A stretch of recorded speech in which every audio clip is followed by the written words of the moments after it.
Vidéo numéro 3, équation équivalente. Dans la vidéo précédente, vous avez examiné comment appliquer les étapes 6 et 7, les étapes qu'on utilise une fois que l'équation est résolue.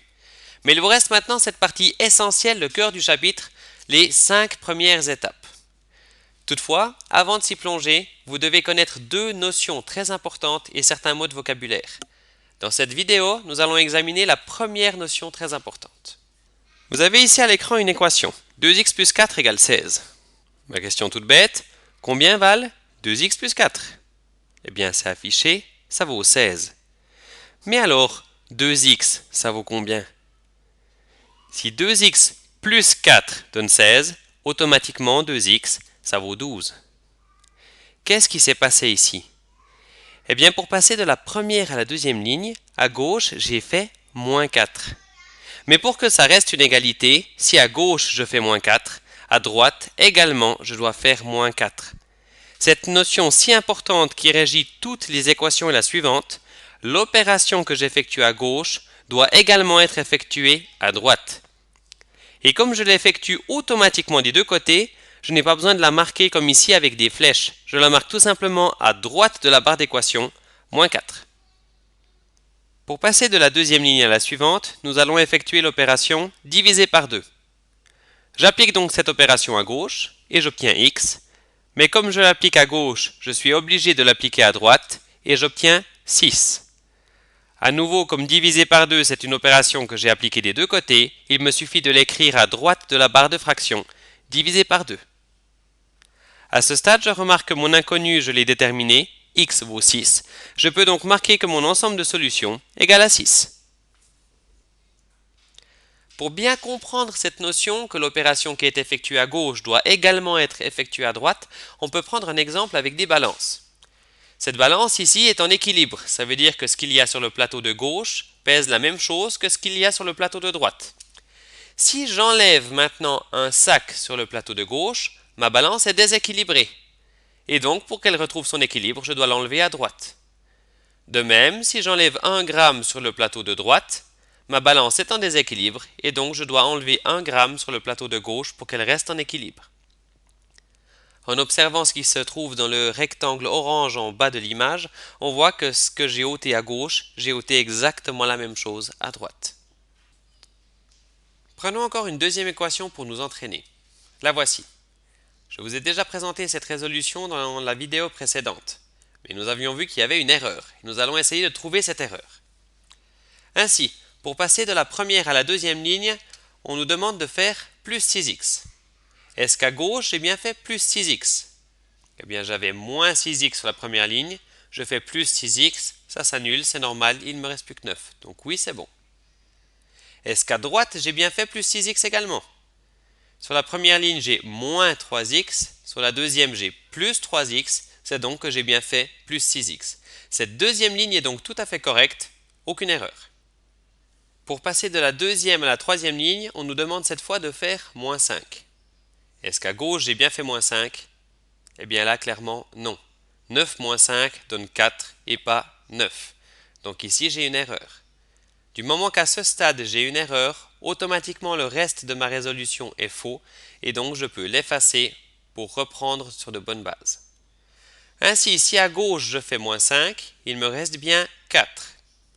Et si à droite je fais moins 5, 3x plus 5 moins 5, il ne me reste que 3x. Maintenant, pour terminer ma résolution, je vais diviser par 3 des deux côtés. 4 divisé par 3 peut tout simplement donner 4 sur 3. Et 3x divisé par 3 donne x. Je sais donc maintenant que mon inconnu vaut 4 tiers. Je peux marquer ma solution S égale 4 tiers. Je profite d'arriver à la fin de la résolution de cette équation pour vous faire part de deux remarques. Première remarque, vous remarquez que ma réponse ici est donnée sous forme de fraction, 4 tiers.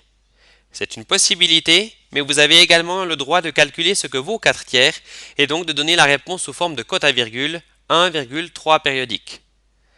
Ainsi, la solution d'une équation peut être donnée par une fraction ou un nombre à virgule. C'est égal, même si en mathématiques, pour faciliter et être plus précis, nous avons tendance à utiliser les fractions. Deuxième remarque, lorsque l'on observe la résolution de droite, on voit la résolution d'une équation. Mais en réalité, ici, il y a 4 équations différentes. Ces 4 équations ont au final la même réponse, x vaut 4 tiers. Je dis donc que ces 4 équations sont équivalentes. Deux équations équivalentes sont deux équations qui ont le même ensemble de solutions, comme vous pouvez le voir dans votre aide-mémoire. Ainsi, pour résumer ce que vous avez appris dans cette vidéo, la notion essentielle que vous devez absolument retenir, c'est que pour résoudre une équation, je dois toujours effectuer la même opération à gauche qu'à droite. Alors attention, à ce stade, vous ne savez pas encore quelles opérations vous devez effectuer, dans quel ordre. On n'a toujours pas vu ces 5 premières étapes. Par contre, vous savez que si l'on vous demande de faire moins 5, vous devez faire moins 5 à gauche et moins 5 à droite. Vous avez également vu que la réponse d'une équation peut être donnée par une fraction ou un nombre à virgule, même si les fractions sont souvent meilleures. Et enfin que deux équations sont équivalentes si elles ont le même ensemble de solutions.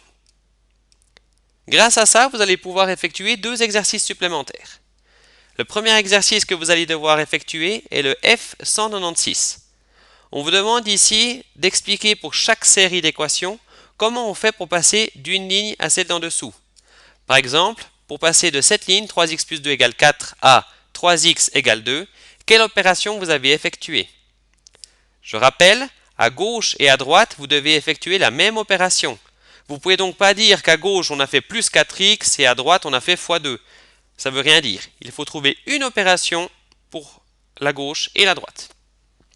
Pour la E, vous remarquez qu'il y a plusieurs lignes. Vous devez chaque fois expliquer pour passer d'une ligne à l'autre l'opération que vous avez effectuée. Puis vous pourrez également faire l'exercice L195. Dans cet exercice, on vous dit que la première balance est en équilibre, ce qui signifie que 100 g et une boule rouge pèsent la même chose que 150 g et un cube vert. Grâce à ça, vous devez déterminer si les 4 autres balances sont également en équilibre ou si alors elles vont pencher d'un côté ou de l'autre. Pour ce faire, vous pouvez vous rappeler de l'exemple que nous avons vu ensemble. Si à gauche de ma balance, j'enlève un sac, alors ma balance est déséquilibrée. Pour qu'elle reste en équilibre, je dois faire la même opération des deux côtés. Voilà, je vous laisse donc avancer dans ces deux exercices. Si quelque chose n'est pas clair, n'hésitez pas à regarder à nouveau cette vidéo ou alors de vous aider des corrigés qui sont en ligne. Bon travail!